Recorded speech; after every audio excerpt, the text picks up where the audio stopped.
Have you ever found yourself attracted to some sort of new strategy?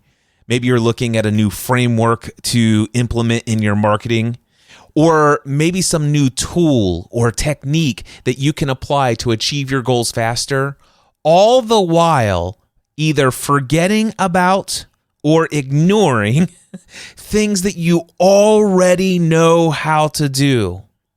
I've been there. We're going to talk about how to go from shiny objects to leveraging what you already know in this episode of the Cliff Ravenscraft Show.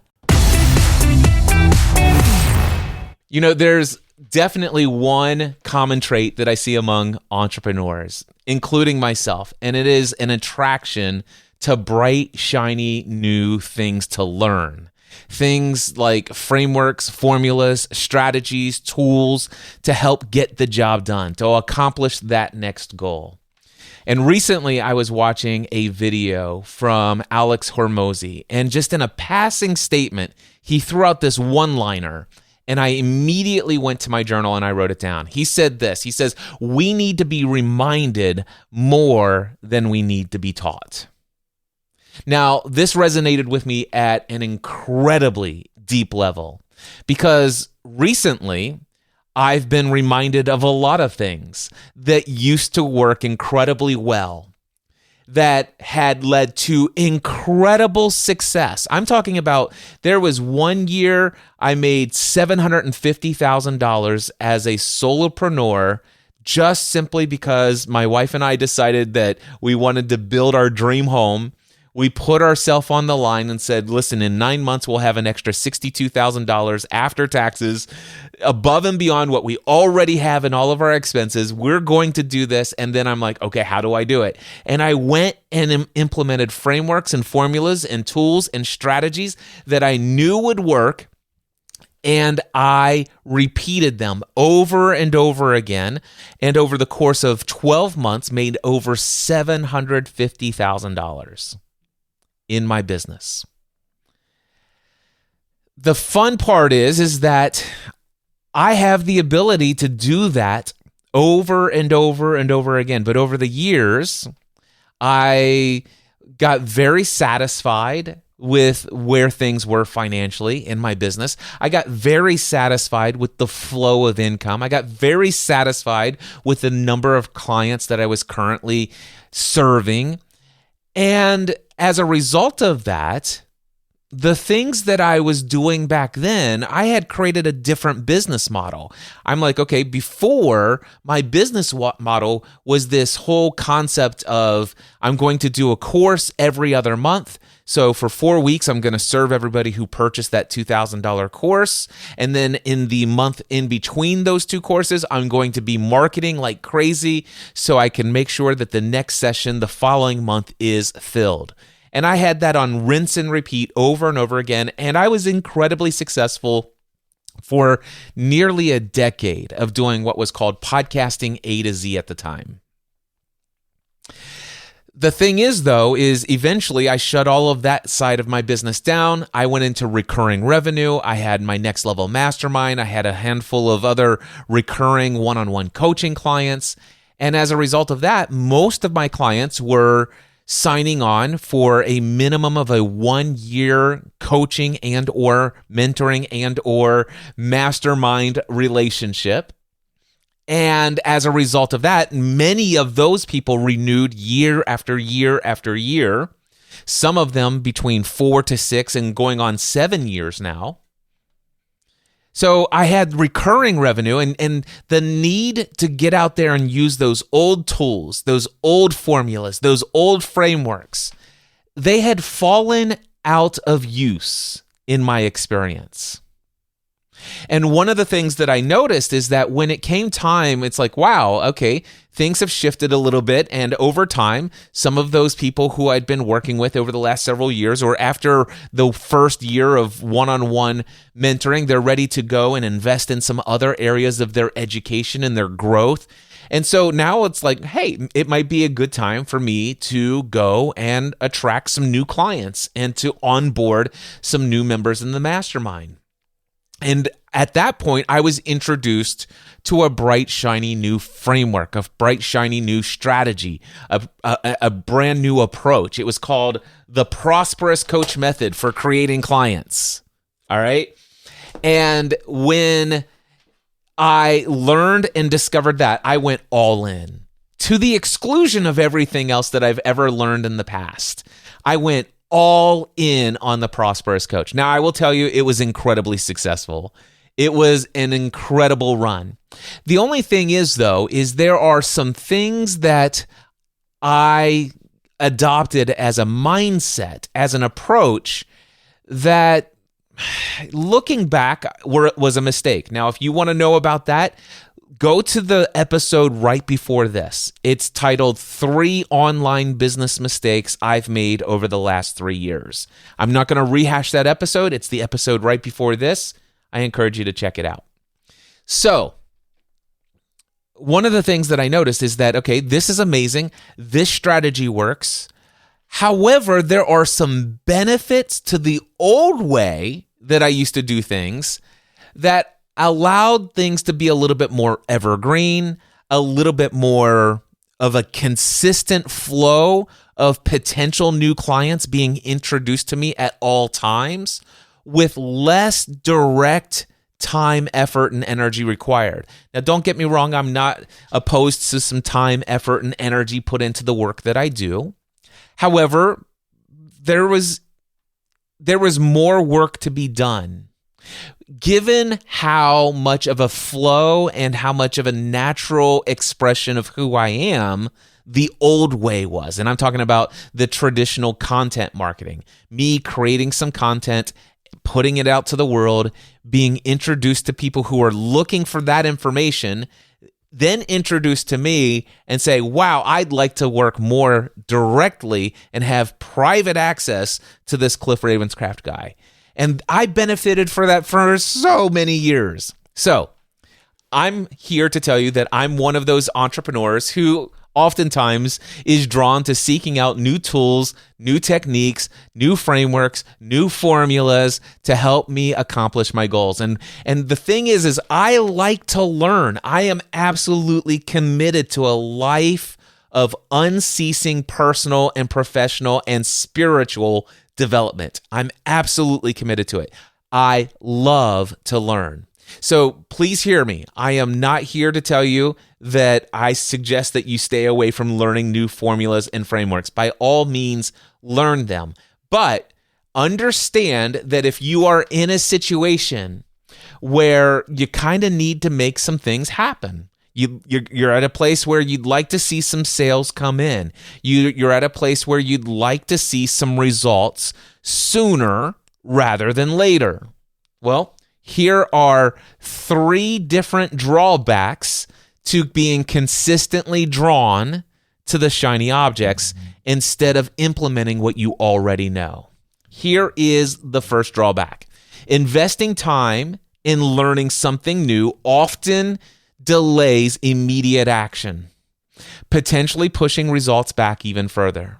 You see, when you're learning something brand new, you've got so many different aspects of this. You might need to acquire a new skill. You might need to implement a new organizational strategy. You might have to build out a whole new pipeline of this or that. It may require that you invest 40, 60, 80 hours of uninterrupted, devoted time over the course of the next few weeks before you actually see any results. I'm talking about any results. So this is drawback number 1. You typically are delaying immediate action that could be taken that would get you to your goal sooner rather than later.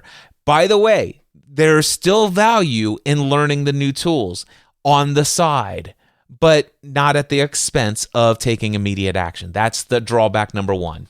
All right, drawback number 2. I may not have fully executed the strategy that I had intended to implement previously. Now, what I mean here is that if you're like me, I've learned lots of formulas, lots of frameworks, and I've implemented bits and pieces. I'll give you a perfect example of this. About 3 years ago, 3 years ago, I started reading .com Secrets. I think it's Russell Brunson is who wrote that book.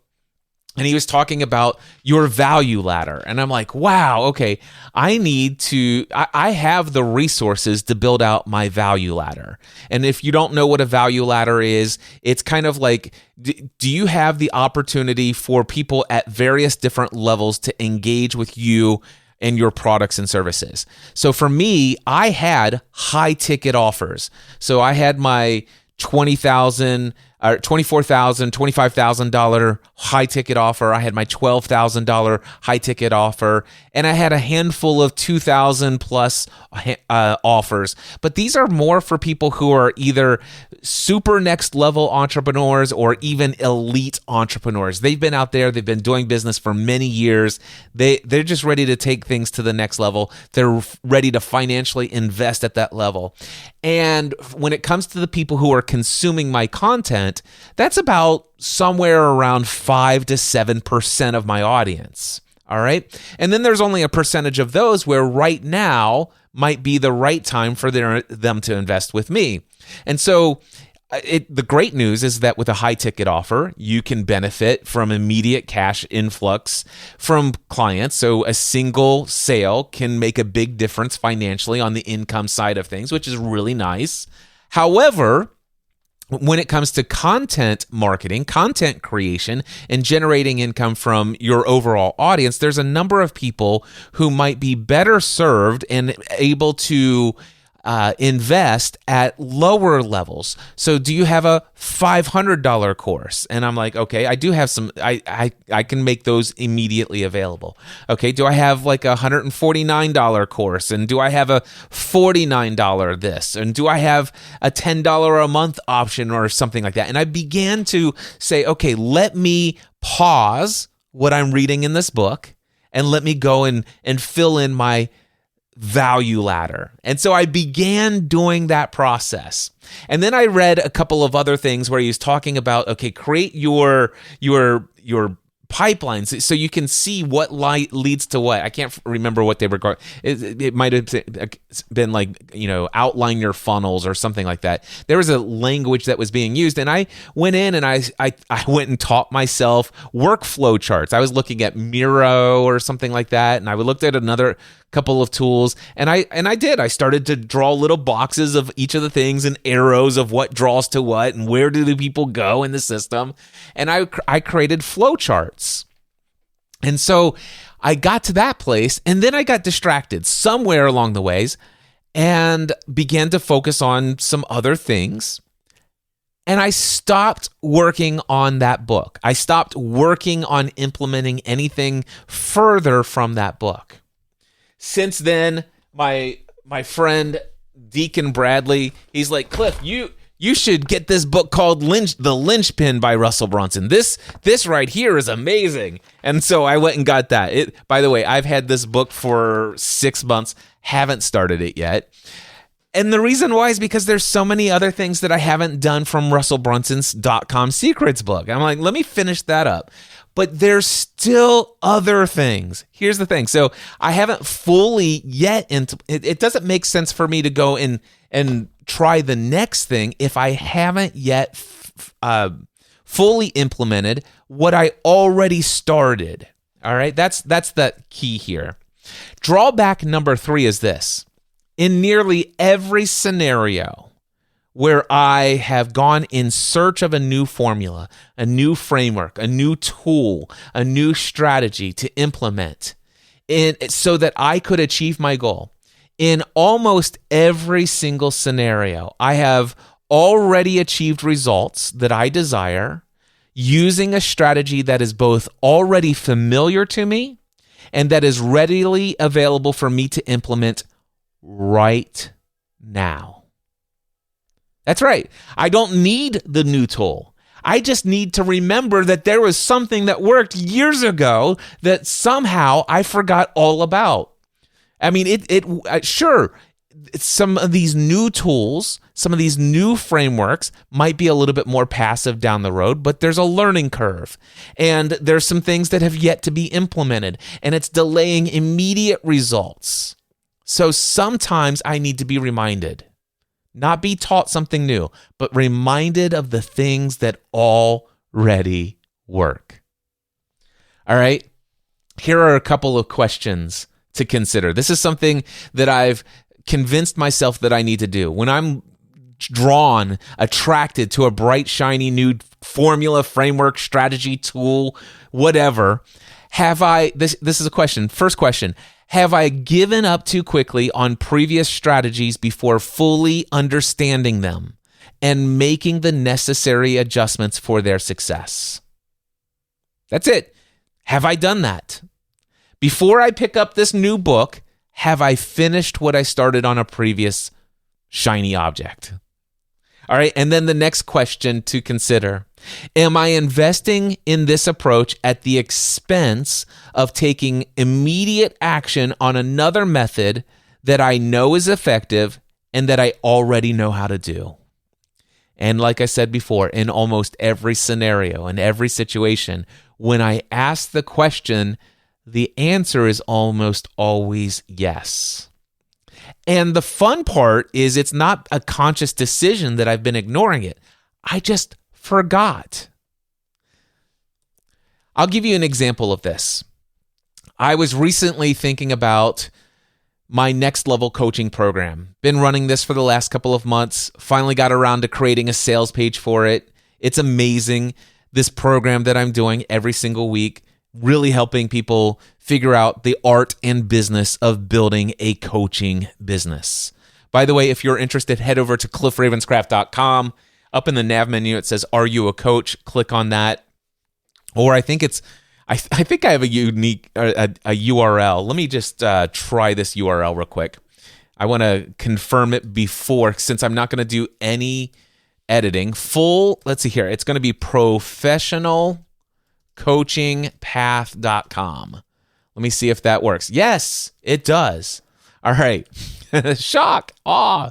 Okay. Professional coaching path. If you are on the professional coaching path, go to professionalcoachingpath.com. It's a terrible URL unless I actually change the name of my program from Next Level Coaching Program to the Professional Coaching Path. I don't know. Anyway, I'm making stuff up as I go. But anyway, if you go there, it's an incredible program. And I wrote down on my to-do list one day, because I just heard somebody mention something in passing in one of my mastermind groups, in the Green Room Mastermind. And I wrote down, start running Facebook ads to the Next Level Coaching Program sales page. Sounds like a pretty good idea. Sounds like a shiny new object is what it sounds like. See, when it comes to that, there's a learning curve that is required. Going in and teaching myself Facebook ads would require that I learn how to use and implement that strategy. Now, don't get me wrong. I could hire somebody and invest some time and money into having somebody do that for me. But even still, I would have to oversee that person, and I would also want to evaluate the results that are coming from it. There would still be some time, effort, and energy. Now, again, I very well may end up running some paid ads by the end of this year. But if I ask myself the questions, am I doing this at the expense of something else that I already know that works? The answer to that question, yes. All right. Here are the proven methods that I already know that are available to me. Number one, I could create an email opt-in incentive that coaches would definitely sign up for. So for an example of this, I use Notion quite a bit. If you haven't heard of Notion, you could check it out, notion.so. It is an incredible platform, and I've learned how to build my own custom CRM, my client relationship management software. So instead of, I'm already using Notion for all of my note taking and all of the other documents and all this other things. I wanted to have access to a place where I could easily find each of my clients, that I would have access to their phone numbers, emails, and all sorts of other data, links to their podcast, YouTube channel, details about who their wives are, who their spouse is, who their kids are, what their anniversary dates and birth dates are, all the stuff. These are things that I would want to know. And so in the scenario here, I wanted to have the ability to log in and search for that information. I wanted to be able to have follow-ups, so where if, hey, this person said that in 2 weeks, reach out to me, I'll be ready to move forward on this. 2 weeks later, this pops up into my system, and immediately I'm reminded to take action on that. I wanted to have a CRM. Now, I know that I could go and invest in HubSpot and Salesforce and all these other tools. I'd have a learning curve there. But those tools can get relatively pricey once you hit a certain threshold. And that's what happens with a lot of people that I've seen is that they start out pretty small and they get in on those low cost priced options. And then when they hit a certain threshold of contacts in their system, then all of a sudden the price really jumps up. And at that point, you're pretty much invested. You've got so much of your information. You got so much of this stuff in there that, yeah, I think I have to pony up and pay this ridiculously high monthly subscription fee. I can't be without this software. And so that's how they get you. All right.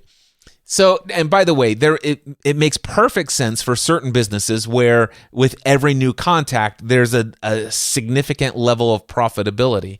But when it comes to coaching and building a coaching business, a lot of clients aren't ongoing, sustained, recurring revenue for each of these clients. This is somebody that works with you for a couple of months, maybe a year or two. But the average coaching relationship is, 2 to 5 years at times. And you often will have a lot of people who you're nurturing relationships where it could take anywhere between days, weeks, months, and sometimes years while somebody is working towards becoming a client. And so over time, you could literally build up a large database of hundreds, maybe even thousands of potential clients who have not yet paid you. And that's the reason why a lot of coaches have not wanted to invest in those other tools. And not just coaches, but other various businesses.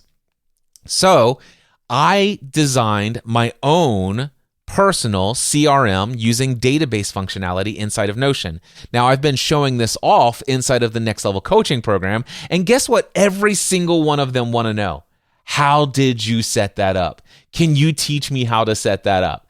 This has been a consistent question from every coach who's ever caught a glimpse of my custom personalized CRM. People are like, whoa, wait a second. And by the way, sometimes people who are just my coaching client, and then I do a screen share, and then I quickly search something under their name. I say, hey, let me go back to that one note that I sent you a couple weeks ago, and I share my screen with them, and they're like, what system is this? So guess what a perfect email incentive would be? A tutorial on how I built my own custom CRM for my coaching business. Now, I could either set that up for a free email opt-in, or I could set that up for for $25 you can learn how I did this, or what. There's a lot of different pricing options, but all of them would be a great incentive for someone to sign up for that thing. And it tells me, hey, I'm building a coaching business. I'm in the coaching industry. I would love to learn how to build a CRM. I'd love to see how you did it. And so I know that this is something that I could do. Now, have I done it up to this point? No. But am I going to be doing it probably within the next 2 to 3 weeks? Absolutely. That is going to be a focus of mine. All right. Next, I would then create a compelling and nurturing email sequence. So once somebody has signed up for that tutorial, now they're going to get an email maybe once every 2 to 3 days with valuable additional insight related to the business and the art of coaching. And eventually, let me see, do I have that in here? It's eventually down here somewhere. I'll get to my mind immediately wants to go to the note that's at the end. The next thing that I could do is I could be creating compelling content for my various podcast productions that I have, the Cliff Ravenscraft Show, Cliff's Notes on Profitable Coaching, the podcast Answer Man, and any other number of podcasts that I could launch on any other topic. And there will be many of those additional topics and additional podcasts coming soon from Cliff Ravenscraft. So I could create all of this additional podcast content and put it out there that would attract the attention of coaches and give them this incentive. I already know how to do that. It comes naturally to me. I also know how to get myself booked on other people's podcasts without even having to pay for it. Now, that is a strategy that's uniquely available to me, given the fact that I've helped more than 40,000 people in the world launch a podcast. So I have some pretty incredible connections, but I can get myself booked on other people's podcasts where their target audience are coaches. That's already available to me, and I could promote that same email opt-in. And then I could continue to add value to these coaches and have them respond to these calls to actions. Now, here's what I was going to get to. Invite coaches to attend a single session of the Next Level Coaching program as my guest. Or, like I've done very recently on my email newsletter, people who are on my email newsletter recently, I said, hey, here's what's going on. I have this program. It's called the Next Level Coaching Program. Here's a link to the sales page that tells you all about it.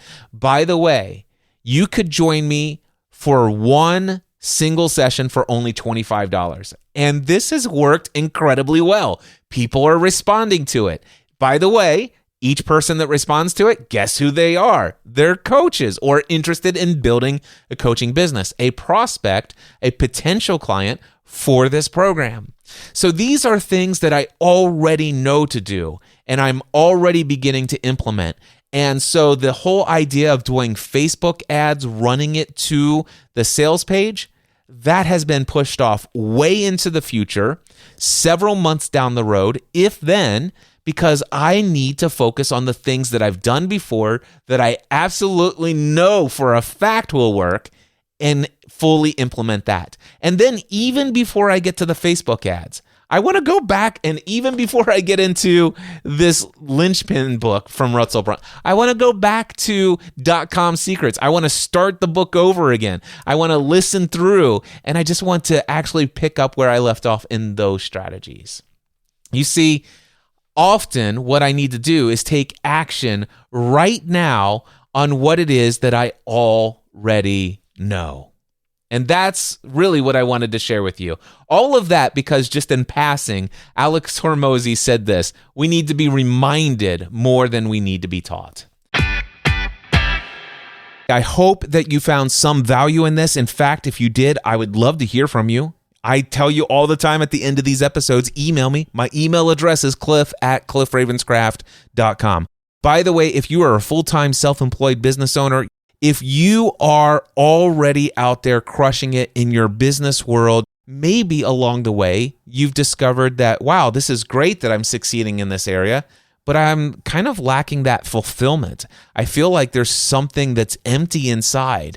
I feel like I'm starting to get a little bored with this. I've been there, I've been through that, and have reinvented myself several times along the way.